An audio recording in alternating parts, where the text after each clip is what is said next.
ये क्या बकवास कर रही हो तुम जूही? बकवास नहीं कर रही हूं मैं। अरे पहले की बात अलग थी। पहले हम दोनों सिंगल थे, लेकिन अब हम दोनों शादी के बंधन में बन चुके हैं। और ऐसे में तुम में इतनी समझदारी तो होनी चाहिए ना, कि तुम किसी गैर लड़की के साथ अकेले नहीं जा सकते। ओफो जूही, टीना और मैं तो सिर्फ अच्छे दोस्त थे, और ये बात तो तुम भी जानती हो। इनफैक्ट हमने तुम्हें भी हमारे साथ चलने के लिए कहा था, लेकिन तुम ही नहीं चली हमारे साथ। खैर, मुझे इस बारे में और कोई बात नहीं करनी। मुझे तुमसे ये उम्मीद नहीं थी। आखिर में काली जो ठहरी। बस जूही, अरे तुम तो अपने मन में गलत बातें ला रही हो, लेकिन असल में ऐसा कुछ भी नहीं है। और सच कहूं तो मुझे भी अब तुमसे कुछ भी नहीं कहना है, क्योंकि पिछले कुछ दिनों से मैं देख रहा हूं कि तुम्हारे हाव भाव में काफी बदलाव आ गया है। अरे मुझे तो ये समझ ही नहीं आ रहा कि तुम वाकई में वही जूही हो जिससे मैंने इतना प्यार किया था। उस रात कुंदन और जूही के बीच में बहुत झगड़े होते हैं, और ये सब देखकर पांचों नंदे बहुत खुश होती है। आज तो मजा ही आ गया। हमारी चाल कामयाब हो रही है। हाँ लवली, भैया और जूही के बीच में तो कितना मस्त झगड़ा हुआ है। अब ऐसे ही दोनों के बीच में झगड़े लगा लगा कर हम लोग उन दोनों को हमेशा हमेशा के लिए अलग कर देंगे। वो तो है। और तुम लोग टेंशन मत लो। जब आज का ये दिन आ ही गया है, तो वो दिन भी दूर नहीं है जब भैया खुद से ही उस कल्लो को अपनी जिंदगी से बाहर निकाल देंगे। ऐसे ही एक रोज, अरे भाभी, हमें तो आज वो आपके हाथ का पनीर पिज्जा खाने का बड़ा मन कर रहा है। उस दिन आपने क्या बढ़िया पिज्जा बनाया था। बाय गॉड, मजा ही आ गया था। हाँ भाभी, और मुझे तो आपके हाथ की वो साउथ इंडियन थाली खानी है। गर्मा गर्म बटर डोसा, इडली, वो लाल लाल टेस्टी सांबर, गोल गोल मेदू वड़े, और हाँ, वो नारियल की चटनी। हाय हाय हाय, जन्नत है उसमें तो। भाभी, प्लीज बना दो ना मेरे लिए। ठीक है सिमरन, मैं बना दूंगी।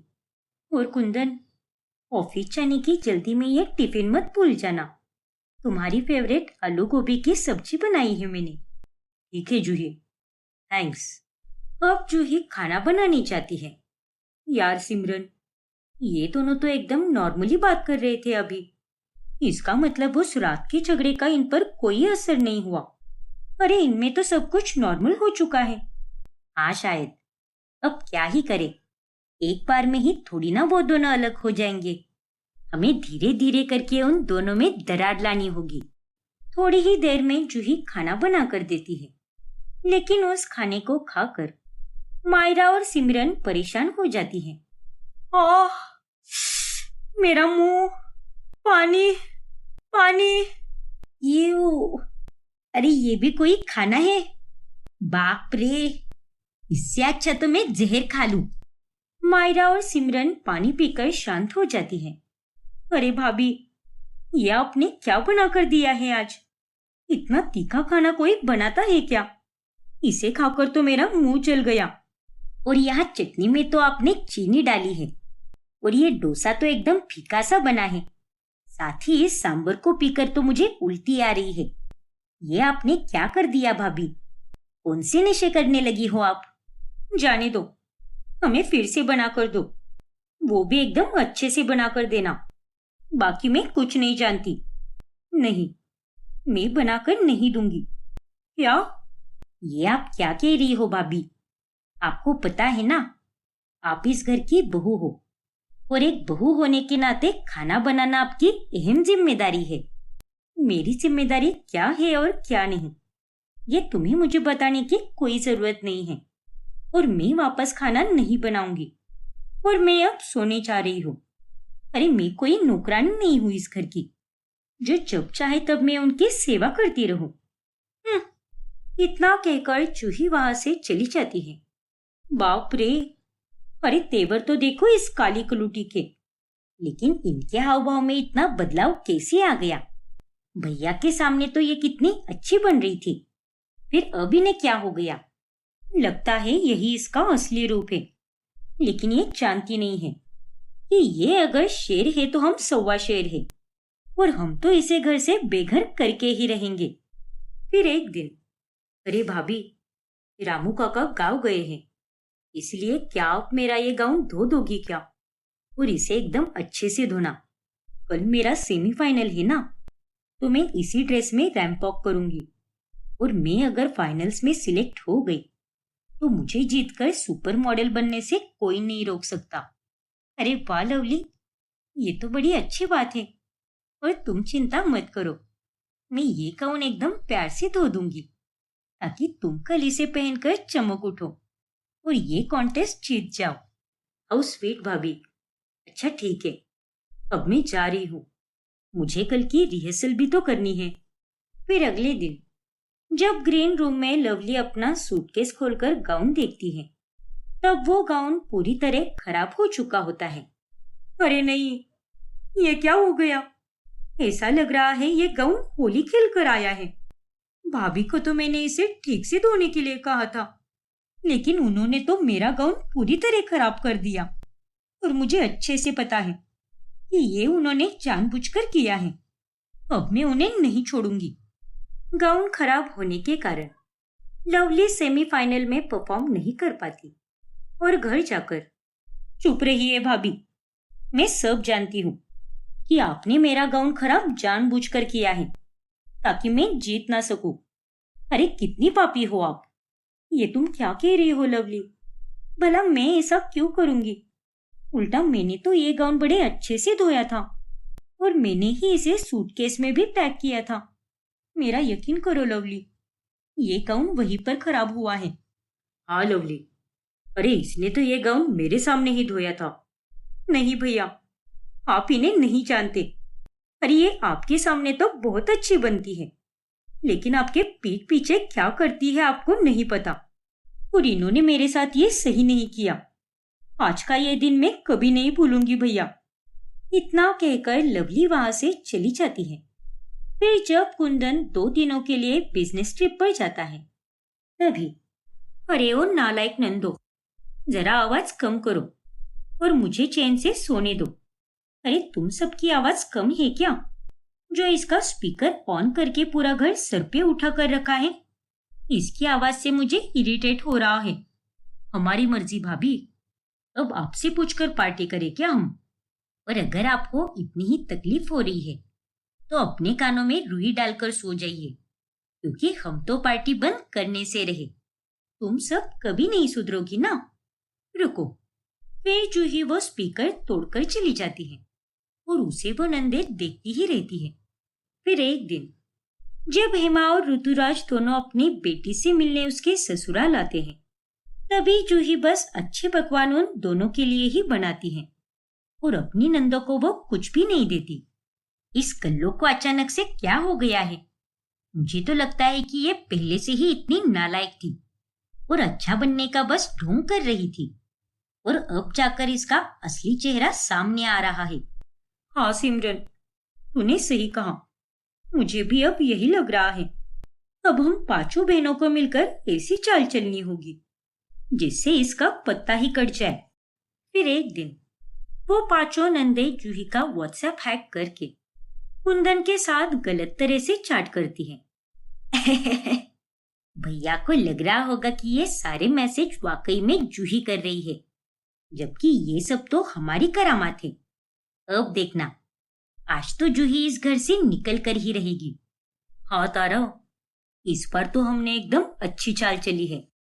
हाँ, और ये चाल तो कामयाब होकर ही रहेगी। और तारा, और गुस्से से बात कर और ज्यादा बुराई कर, ताकि भैया के मन में उस कल्लो के लिए 1% की भी हमदर्दी ना रहे। उस मैसेजेस को पढ़कर भैया को उनसे नेक्स्ट लेवल की नफरत होनी चाहिए। हाँ बहन, वही कर रही हूं मैं। फिर शाम होने पर जब कुंदन घर लौटता है, तभी, क्या आपका फोन खो गया, इसलिए आपने नया फोन ले लिया? हाँ तारा, और ये फोन अभी रिसेंटली लॉन्च हुआ है, इसलिए मैंने यही फोन ले लिया। अच्छा है ना? हाँ भैया, बहुत अच्छा है। गई भैंस पानी में। इतनी मेहनत से ये चाल चली थी, लेकिन भैया का फोन ही खो गया।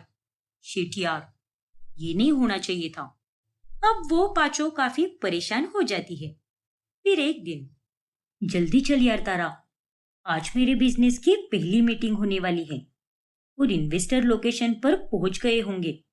हाँ बाबा, मेरी भी अभी फाइनल एग्जाम है और आज की इस एग्जाम में मैं अगर पास हो गई तो मैं फैशन डिजाइनर बनने के सपने का पहला पड़ाव पार कर दूंगी। दोनों तैयार होकर निकल ही रही होती है कि तभी वो दोनों ये देखकर हैरान होती है कि वो कमरा बाहर से लॉक हो चुका होता है। अरे नहीं, दरवाजा तो बाहर से बंद हो गया है। अब हम क्या करें? हे भगवान, सारे नौकर तो खरीदारी करने बाहर गए हैं और तो और ये तीनों भी बाहर ही गई हुई है। लेकिन भाभी है ना, वो खोल देगी दरवाजा। भाभी, प्लीज दरवाजा खोलो, हम अंदर बंद हो चुके हैं और हमें बहुत देर हो रही है। ऊपर से हम दोनों का आज बहुत बड़ा दिन है और ऐसे ही वक्त पर ये कांड हो गया। प्लीज दरवाजा खोलिए भाभी। हाँ भाभी, जल्दी दरवाजा खोलो, मुझे एग्जाम के लिए देर हो रही है। अरे यार, मैं नहीं उठने वाली। सारा काम खत्म करके अभी अभी मैं सोफे पर बैठी हूँ, तो मुझे कुछ भी मत बोलो। ऊपर से मेरे पैर बहुत दर्द कर रहे हैं, इसीलिए अब मुझे आराम करने दो। क्या? इस कल्लो की तो मन तो करता है कि इसे उठाकर पटक दूं। जूही का ये बुरा बर्ताव देखकर वो पांचों नंदे बहुत गुस्सा हो जाती है और अब वो ये तय करती है कि ये सब जाकर वो कुंदन को बताएगी। हाँ भैया, वो गाउन भाभी ने ही खराब किया था, वो भी जानबूझकर, और हमारे लिए तो इतना तीखा और बेस्वाद खाना बनाया था और ऊपर से हमें ही चिल्ला रही थी। हाँ भैया, भाभी जानबूझकर हमें परेशान कर रही है। अब एक आप ही हो जो इस निर्दयी औरत से हमें बचा सकते हो। बस करो, निर्दयी ये है या तुम सब हो? क्या? अरे हमने आपको इतना सब कुछ बताया, फिर भी आप हो कि भाभी की ही तरफदारी कर रहे हो। कमाल है भैया, क्योंकि तुम्हारे साथ इसने जो कुछ भी किया है वो सब मुझे पहले से पता है, क्योंकि वो सब करने के लिए मैंने ही इसे कहा था और ये चाल हम दोनों की है और ये सब हम दोनों ने तुम पांचों को परेशान करने के लिए ही किया था। क्या? हाँ, उस रात जब टीना के कारण हम दोनों में बहस हुई थी, तब मैं अपने कमरे से बाहर आई थी और तब मैंने तुम पांचों को हंसते हुए सुना और तब मैं तुम सबके पास आई और तुम्हारी सारी बातें सुन ली और तब मुझे पता चला कि कैसे तुम लोगों ने जानबूझकर मुझे झूठ कहा कि कुंदन को वो पुरानी स्टाइल वाली साड़ी पसंद है और कैसे मुझे टीना और कुंदन के रिश्ते को लेकर भड़काया। मैंने तुम पांचों की हर एक बात सुनी और फिर मैंने ये बात कुंदन से कही। जूही ने हमेशा से पूरे अच्छे मन से तुम सबको प्यार दिया है, लेकिन तुम सब ने तो उसी के साथ गलत करना चाहा, इसीलिए मैंने ही इसे ये चाल चलने के लिए कहा और तुम सबको जानबूझकर परेशान किया ताकि तुम सबकी अकल ठिकाने पर आए। और अब मैं तुम पांचों को आखिरी चेतावनी दे रहा हूँ, अगर रहना है तो ठीक से रहो, वरना तुम पांचों के लिए ना सिर्फ इस घर में बल्कि मेरी जिंदगी में भी कोई जगह नहीं रहेगी। नहीं भैया, ऐसा मत कहिए और हम सबको माफ कर दीजिए। सच में हम पांचों बेवकूफ हैं, जो इतनी प्यारी भाभी होकर भी हमने इनके साथ इतना बुरा किया। आओ भैया, हमें माफ कर दो। भाभी चाहे कैसी भी हो, लेकिन उनके मन में हमारे लिए बहुत प्यार है और वही उनको सबसे खूबसूरत बनाता है। और मैं तो आप दोनों से हाथ जोड़कर माफी मांगती हूँ। प्लीज हम पांचों को माफ कर दो और अपनी गलती सुधरने का एक आखिरी मौका दे दो। कसम से हम सब सुधर कर एक नई शुरुआत करेंगे।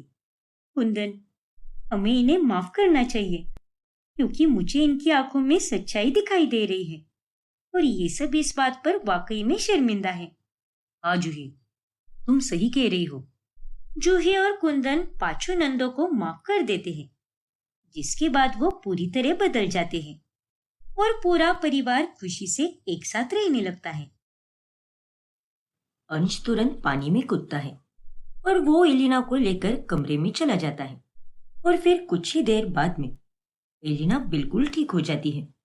थैंक गॉड एलिना, जो तुम्हें कुछ भी नहीं हुआ। मैं तो डर ही गया था कि कहीं मेरी तुम्हें तैयार करने की सारी मेहनत पानी में ना चली जाए। और तुम्हारा सिस्टम अब भी ठीक है।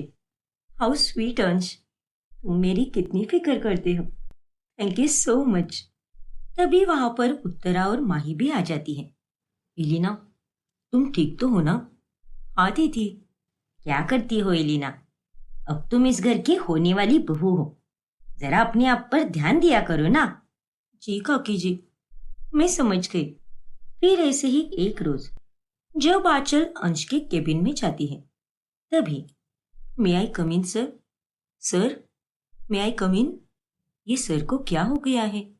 इन्होंने अपनी गर्दन नीचे क्यों झुकाई है? और ये तो कोई जवाब भी नहीं दे रहे। फिर आंचल अंश के पास चली जाती है। ओ गॉड, सर का बदन तो बुखार के कारण पूरी तरह गर्म हो चुका है और ये तो बेहोश हो चुके हैं। लेकिन अब मैं क्या करूं? फिर आंचल अंश के चेहरे पर वहां पर रखा पानी छिड़कती है, जिस कारण वो होश में आता है। सर, आप ठीक तो हो ना? ये अचानक से इतना तेज बुखार कैसे आया आपको? पता नहीं आंचल, लगता है ज्यादा काम और कम आराम के कारण ये सब हुआ है। वो देखो, वहां पर फर्स्ट एड बॉक्स है, उसमें दवाई होगी, वो दे दो मुझे। हाँ सर, अभी देती हूँ मैं। फिर आंचल अंश को दवाई देती है और उतने में वहां पर एलिना आ जाती है, जो उन दोनों को देखकर गुस्सा हो जाती है। तुम यहाँ पर क्या कर रही हो आंचल? चली जाओ यहाँ से। अरे तुम्हें कोई काम वाम है या नहीं?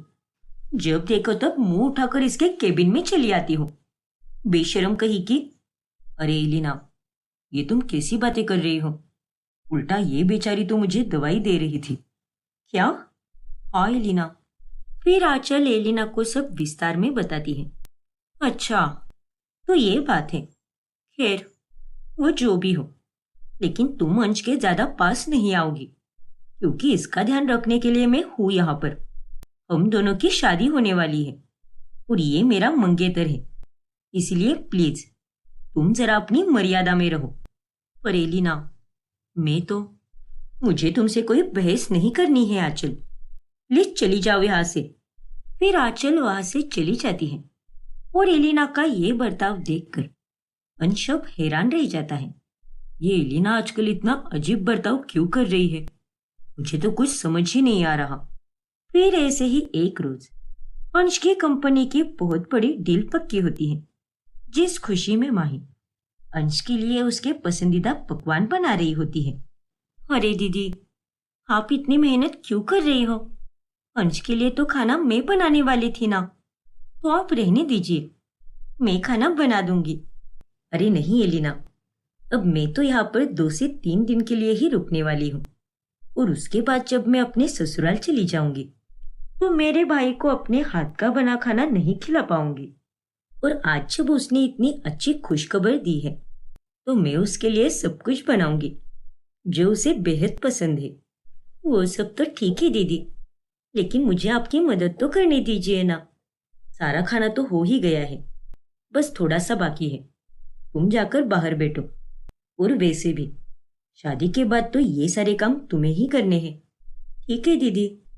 माही की बातों से एलिना को बहुत गुस्सा आता है, क्योंकि उसे अंश के लिए कुछ करना होता है, पर वो माही को कुछ भी नहीं बोलती। और फिर बाद में सब एक साथ बैठकर खाना खाते हैं। और तभी देखो अंश, अब जब हमारी कंपनी को इतना मुनाफा हो रहा है तो क्यों ना हम दोनों इसका जश्न मनाएं। हम दोनों साथ में कहीं घूमने चलते हैं। नहीं एलिना, अब परिवार वालों के साथ तो हम सेलिब्रेट कर ही रहे हैं ना, तो दोनों को अकेला जाने की क्या जरूरत है? वही तो। देखो एलिना, आज थोड़ी ना कोई वैलेंटाइंस डे है जो तुम दोनों उसका सेलिब्रेशन अकेले अकेले में मनाओ। अंश की ये खुशी सबके लिए उतनी ही बड़ी है, तो इसका जश्न भी परिवार के साथ ही मनाना चाहिए ना। हाँ एलिना, माही एकदम बराबर बोल रही है। और तुम ये सारे हक शादी के बाद जताना, अभी नहीं। ठीक है काकी जी। एलिना को वापस गुस्सा आता है और वो इस बार भी चुप रहती है। इन दोनों के कारण मैं और अंश अकेले कहीं जा भी नहीं पाएंगे, कंपनी में व्यस्त रहने के कारण। अंश तो मेरी तरफ देखता भी नहीं, और यहाँ घर पर भी वही हाल है। मुझे उसके साथ अकेले में समय बिताने का कोई मौका नहीं मिल रहा। फिर 2 दिनों के बाद माही अपने ससुराल चली जाती है और एलिना का अंश के घर पर आना जाना बढ़ने लगता है। और उसे देखकर पड़ोस की औरतें उत्तरा से कहती है, अरे माना कि ये लड़की अकेली रहती है, पर अभी तक वो तेरी बहू नहीं बनी है, तो उसका इतना आना जाना सही नहीं लगता। हाँ उत्तरा, अरे तू तो अपनी होने वाली बहू पर कुछ ज्यादा ही लाड़ प्यार बरसा रही है। अरे उसे इतनी भी ढील मत दे कि वो उसका फायदा उठाने लगे। उसके साथ अच्छे से रह, पर एक दायरा बनाकर।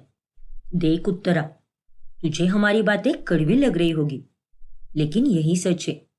जिन्हें आप ज्यादा लाड़ दोगे वो ही आपको हल्के में लेंगे, और खास तौर पर बहुएं। शायद तुम दोनों सही कह रही हो। ये सारे विचार मेरे दिमाग में आए ही नहीं। भावनाओं में बहकर मैं कुछ ज्यादा ही प्यार बरसाने लगी थी उस पर, लेकिन अब नहीं। अब मैं उसे दबाव में रखूंगी।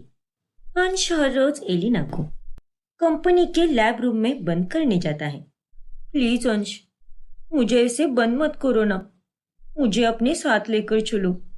मुझे तुमसे दूर नहीं रहना। नहीं एलिना, ये सब इतना आसान नहीं है। तुम एक रोबोट हो, और इसके बारे में सिर्फ मुझे पता है। माँ और बाकी लोगों की नजर में तुम एक इंसान हो, और हमारे पड़ोस में रहती हो। अब तुम ही बता कि मैं तुम्हें रोजाना अपने घर कैसे लेकर जा सकता हूँ। काश मैं भी तुम इंसानों की तरह एक साधारण जिंदगी जी पाती। अपनी भावनाओं पर काबू रखो एलिना। ये मत भूलो कि तुम एक रोबोट हो। चलो, अब मैं निकल रहा हूँ। Bye, good night. Good night Ansh. फिर अगले दिन एलिना उत्तरा को मोहरा बनाकर उसके सामने नाटक करने लगती है। क्या कहा? तेरे घर पर भूत है? हाँ काकी जी, मेरे घर पर भूत है, जो हर रात मुझे सोने ही नहीं देता। कभी इधर से आवाज आती है तो कभी उधर से आवाज आती है। अकेले रहने में मुझे बहुत डर लगता है। तो मैं यहाँ पर हमेशा हमेशा के लिए रह सकती हूँ क्या? क्या? हाँ काकी जी, मेरा तो इस दुनिया में कोई भी नहीं है। ना तो कोई दोस्त है और ना ही कोई रिश्तेदार। बस एक अंश आप और माही दीदी हो, जो मेरा सब कुछ हो। तो प्लीज काकी जी, रुकने दीजिए ना मुझे यहाँ पर। मैं अंश के साथ मिलकर रोज सुबह कंपनी जाया करूंगी, और रात को भी एक साथ ही लौटेंगे। कितना अच्छा होगा ना सब कुछ। वो तो है एलिना, पर ये सही नहीं होगा। क्या? ओह नो, मुझे तो लगा था कि काकी जी मान जाएगी और मेरी बातों में आ जाएगी, लेकिन यहाँ पर तो ये मान ही नहीं रही। हाँ बेटा, अब तक तुम्हारी और अंश की केवल सगाई हुई है, और शादी के पहले ही अगर तुम यहाँ दिन रात रहने के लिए आओगी तो लोग बातें बनाएंगे। इसलिए शादी होने तक तुम अकेले ही रहो, क्योंकि उसके बाद तो तुम्हें अपनी पूरी जिंदगी हमारे साथ ही बितानी है। पर काकी जी। घबराओ मत एलिना, मैं एक तांत्रिक बाबा को जानती हूँ। वो तुम्हारे घर पे आएंगे और हवन करके उस घर में रह रहे नालायक भूत को भगा देंगे। अरे नहीं काकी जी, आप किसी भी तांत्रिक को मत बुलाइए। मैं रोजाना हनुमान चालीसा पढ़ूंगी, फिर देखना वो भूत अपने आप ही भाग जाएगा। और नहीं तो क्या, और इतना डरोगी तो कैसे चलेगा। भगवान जी का नाम हमेशा जपते रहना चाहिए, फिर कोई तुम्हारा कुछ भी नहीं बिगाड़ पाएगा। बिल्कुल। अब एलिना बहुत गुस्सा हो जाती है। मैंने तो सोचा था कि ये मान जाएगी और मुझे यहाँ पर रुकने देगी, ताकि मैं अंश के साथ दिन रात एक साथ रह पाऊं। लेकिन यहाँ पर तो कुछ और ही हो गया।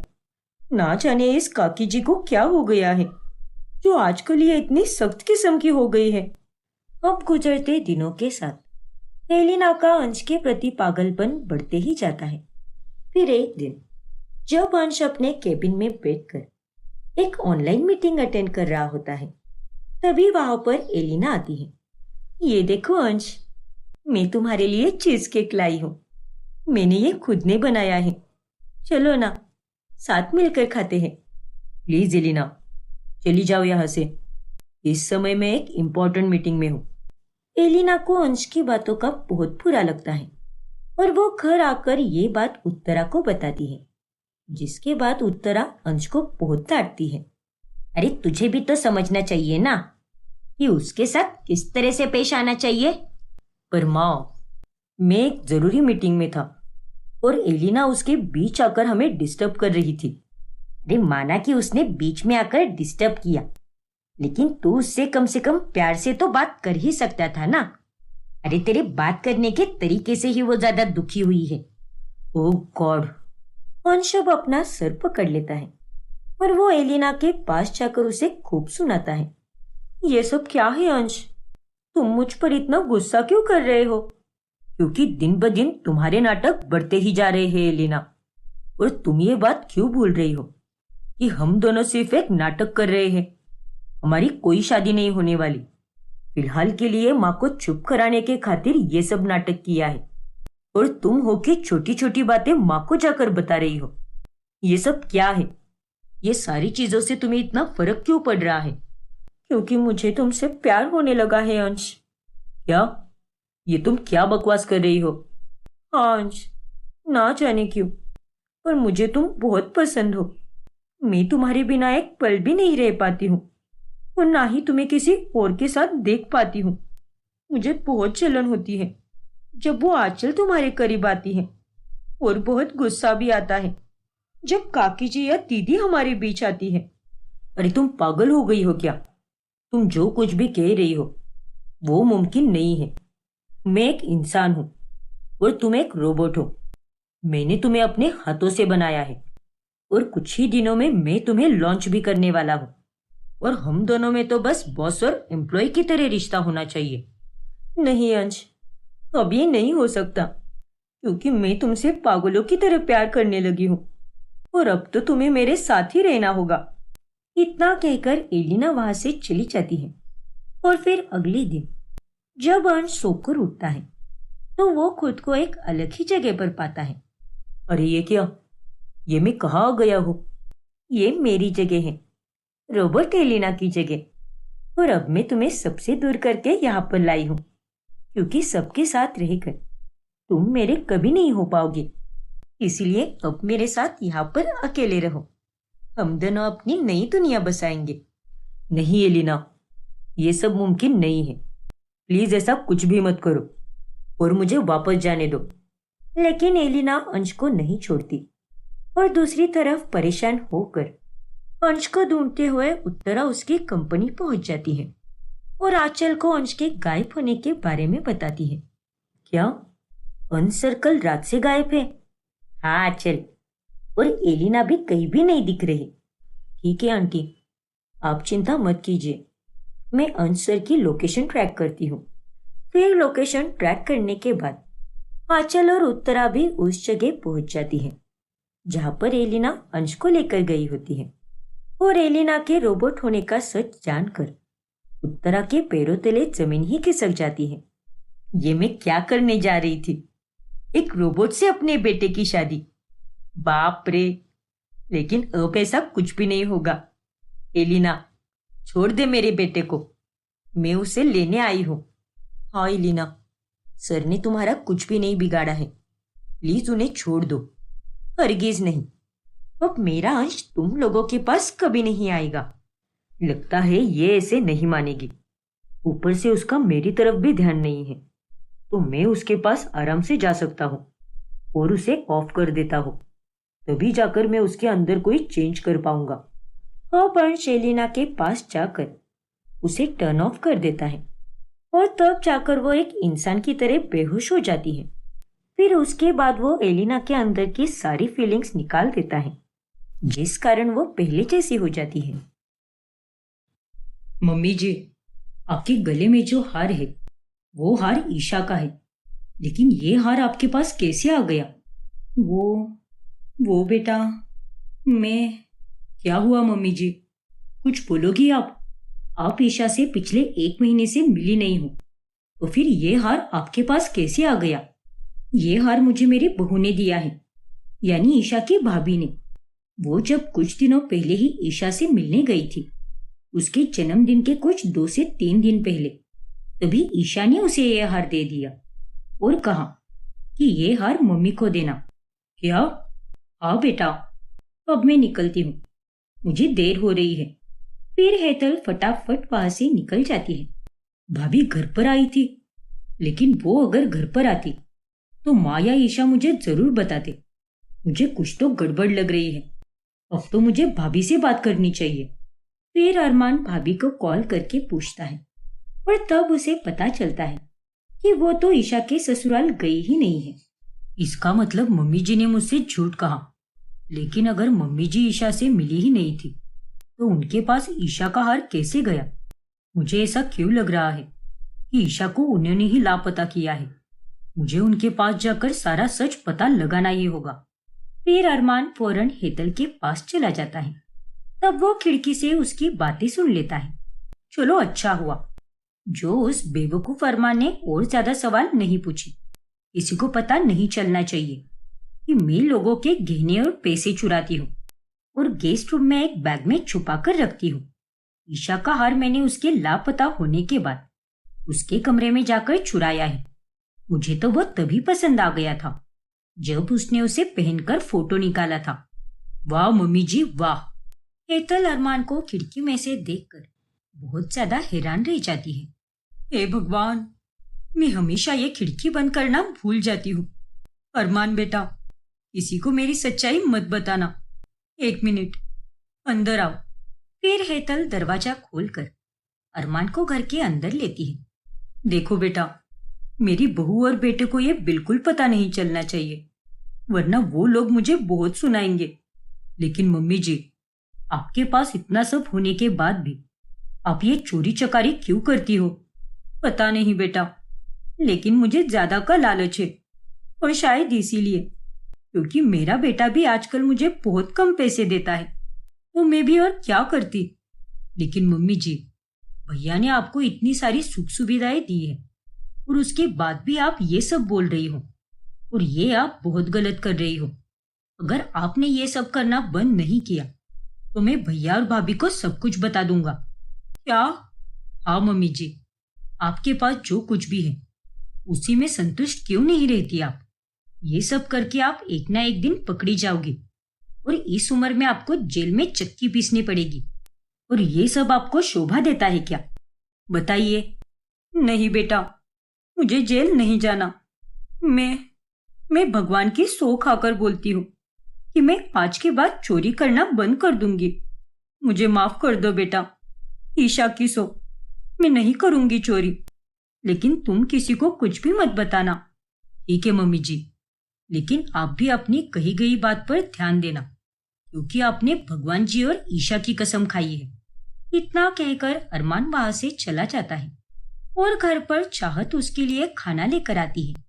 देखा, मैंने कहा था तुमसे कि आंटी चिका और ईशा के लापता होने का कोई लेना देना नहीं रहेगा। लेकिन जो भी हो, आंटी जी को ये चोरियां नहीं करनी चाहिए थी। हाँ चाहत, उन्होंने वो सब करके बहुत गलत किया है, लेकिन वो अब आगे से ऐसा नहीं करेगी क्योंकि वो अब काफी डर चुकी है। मुझे उनसे ये उम्मीद बिल्कुल नहीं थी, पर खैर, तुमने उन्हें समझाकर बहुत अच्छा किया। अब चलो ये खाना खा लो, वरना ठंडा हो जाएगा। आज मैंने पालक पनीर की सब्जी, देसी घी के पराठे और मटर पुलाव बनाया है। पालक पनीर की सब्जी, अरे ये तो ईशा की भी बेहद पसंदीदा सब्जी है। अगर आज वो यहाँ पर होती तो इसे एक झटके में ही सफाचाट कर जाती। तभी अरमान को पुलिस इंस्पेक्टर का कॉल आता है। हाँ इंस्पेक्टर साहब, बोलिए ना, क्या हुआ? ईशा की कोई खबर मिली क्या? हाँ अरमान, हमें ईशा मिल गई है।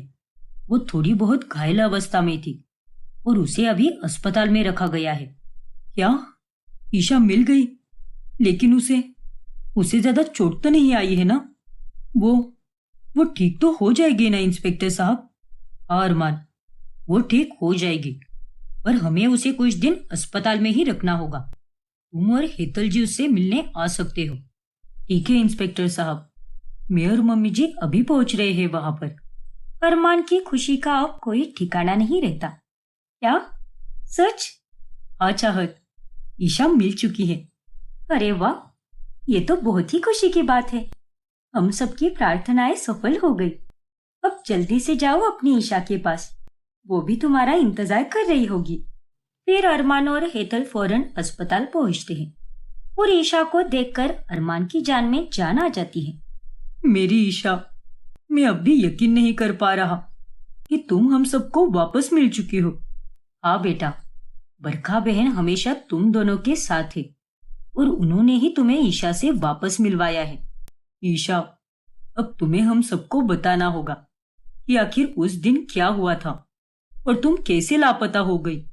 नहीं अरमान, ईशा ये सब नहीं बता पा रही क्योंकि उसे उस दिन के बारे में कुछ भी याद नहीं है।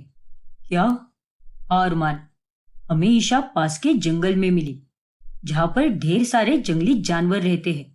खुशकिस्मती से ईशा को कुछ भी नहीं हुआ, उसे बस थोड़ी बहुत चोटें आई है। शायद किसी जानवर ने काटा होगा, लेकिन ईशा की जान खतरे में नहीं गई। भगवान का लाख लाख शुक्र है। इंस्पेक्टर साहब, अब तो ईशा मिल चुकी है और हमें यह भी पता चल चुका है कि ईशा को किसी ने जंगल में फेंका था। अब आप लोगों को उस हैवान को ढूंढकर निकालना ही होगा। हाँ अरमान, हम हर कीमत पर उस शख्स को ढूंढकर निकालेंगे जिसने ईशा के साथ ये सब किया है। ईशा के मिलने की बात पूरे मोहल्ले में फैल जाती है और ये खबर सुनकर अरमान और ईशा का पड़ोसी नीरज काफी चौंक जाता है। ये कैसे हो सकता है? ईशा आखिर जिंदा कैसे हो सकती है? नहीं नहीं, ऐसा नहीं होना चाहिए था। ईशा, मैं आ रहा हूँ। नीरज गुस्से में अस्पताल पहुंचता है और मौका देखते ही वो चुपके से ईशा पर हमला करने जाता है कि उतने में वहां पर इंस्पेक्टर आके उसे पकड़ लेते हैं। तेरी इतनी हिम्मत! अब तू पुलिस के हाथ से बचकर नहीं जा सकता। मुझे सब कुछ याद आ गया है नीरज, और अब तुम्हें अपने गुनाहों की सजा जरूर मिलेगी। अरमान और हेतल को भी वहीं पर बुलाया जाता है और वो लोग नीरज को देखकर चौंक जाते हैं। तूने ये सब किया नीरज?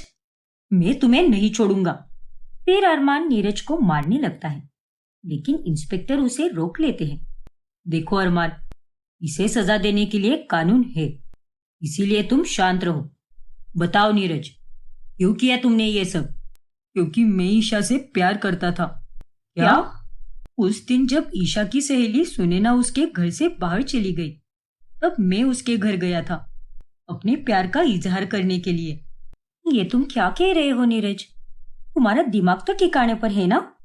हाँ ईशा, मेरा दिमाग एकदम ठिकाने पर है और मैं तुमसे बहुत प्यार करता हूँ और अब हम दोनों साथ मिलकर भागेंगे। इसीलिए कह रहा हूँ कि तुम भी मेरे साथ चलो, हम हमारी एक नई दुनिया बसाएंगे। क्या? देखो ईशा, मैं जानता हूँ कि तुम्हारे अपनी पति, सास और माँ से बिल्कुल नहीं जमती, कोई तुम्हें समझकर नहीं लेता, लेकिन मैं लूंगा। मैं तुम्हें रानी की तरह रखूंगा, किसी चीज की कमी खलने नहीं दूंगा। बस मेरा हाथ थाम लो ईशा। अरे तुमने अपनी शक्ल देखी है क्या आईने में? मेरा पति, मेरी सास और मेरी माँ तीनों भी बहुत अच्छे हैं और मैं यहाँ पर बहुत खुश भी हूँ। इसीलिए मैं तुम्हारे साथ कहीं भी नहीं आने वाली। और दफा हो जाओ यहाँ से। आइंदा से इस तरह से बात करने की कोशिश भी मत करना। चलो निकलो। क्यों झूठ बोल रही हो ईशा? मैं जानता हूँ। अरे तुम्हें भी कोई साथी चाहिए जो तुम्हें समझ कर ले। आखिर इतने बुरे लोगों के साथ तुम क्यों रह रही हो? चलो ना, भाग चलते हैं। प्लीज ईशा, मेरी बात को समझो। चुप रहो नीरज। इतना बोलकर ईशा नीरज को एक जोरदार थप्पड़ लगाती है। तुम्हारी इतनी हिम्मत? हाँ है हिम्मत।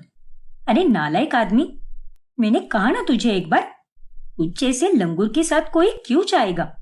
मैं अपने पति के साथ बहुत खुश हूँ, इसीलिए चला जा यहाँ से, वरना बहुत बुरा होगा। अरे बुरा तो अब होगा। अगर तुम मेरी नहीं हो सकती तो किसी और की भी नहीं हो सकती। अब तुम्हारा खेल खत्म। फिर नीरज फूलों का वास उठाकर ईशा के सर पर मारता है और उसे घर के पीछे की खिड़की से अपने साथ लेकर जाता है और वो उसे जंगल में फेंक देता है। ये जंगल तो खूंखार जानवरों से घिरा हुआ है, इसीलिए तुम तो अब यहीं पर मरो, उसी लायक हो तुम। और इस तरह से मैंने ईशा को मरने के लिए छोड़ दिया। और फिर एक रात जब मैंने बरखा आंटी को बात करते हुए सुना, तब मैंने उनकी जानबूझकर वीडियो रिकॉर्ड कर ली ताकि पुलिस का शक उन पर चला जाए, जबकि मुझे पता था कि वो अपने किसी रिश्तेदार से बात कर रही है। लेकिन मेरी वो चाल भी नाकामयाब रही, क्योंकि बरखा आंटी ने आप लोगों को बता दिया कि वो किसी अपने रिश्तेदार से बात कर रही थी। लेकिन उस रात आज जो कुछ भी हुआ अच्छा नहीं हुआ। नीरज ने मुझ पर शक किया और मेरा वीडियो रिकॉर्ड कर लिया। खैर, उसने जो भी किया हो, आखिर चिंता के चलते ही किया, ताकि ईशा के लापता होने के बारे में कुछ पता चल पाए। ये सब्जी उसे बहुत पसंद है, अभी उसे देकर आती हूँ। बेचारा अकेला ही रहता है।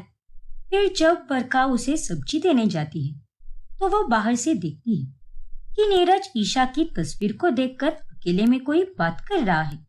ये तुमने अच्छा नहीं किया ईशा। काश तुम मेरी बात मान लेती और मेरे साथ भागने के लिए राजी हो जाती।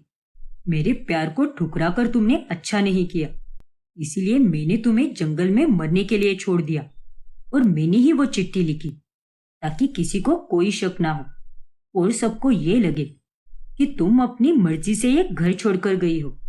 नीरज की ये बातें सुनकर बरखा के हाथ से सब्जी की कटोरी गिर जाती है और नीरज अब बरखा को देखकर चौंक जाता है। अरे सत्यानाश हो तेरा मूर्ख लड़के, तूने मेरी बहू के साथ ये सब किया। मैं तो अब तेरा पर्दाफाश करके ही रहूंगी, तू नहीं बच पाएगा।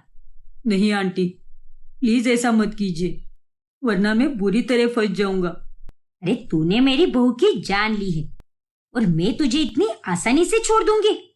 रुक तू, तुझे तो मैं अभी बताती हूँ। नीरज घबराकर भागने लगता है और वो एक छत से दूसरी छत की ओर जाने की सोचता है, लेकिन उसके पीछे पीछे भागते हुए बरखा कहीं गिर जाती है और वो वहीं पर बेहोश हो जाती है। मुझे तो अब इस बुढ़िया को भी मारना होगा, तब जाकर ही मेरा राज छिपा रहेगा, वरना अगर ये जिंदा रही तो मुझे उम्र कैद की सजा मिलेगी। बरखा के बेहोश होने का फायदा उठाकर नीरज उसे छत से नीचे फेंक देता है, जिसके बाद सबको ये लगता है कि बरखा गलती से ही गिरी है। कितना गिरा हुआ आदमी निकला तू। अरे तुझे हमने अपने परिवार का सदस्य समझा और तू तो हमेशा ईशा को भाभी कहकर पुकारता था, फिर भी तूने उसके साथ ये सब किया। लेकिन अब न्याय होगा और तुम अब नहीं बचोगे नीरज। फिर नीरज को फांसी की सजा दी जाती है और ईशा अरमान के साथ खुशी से रहने लगती है।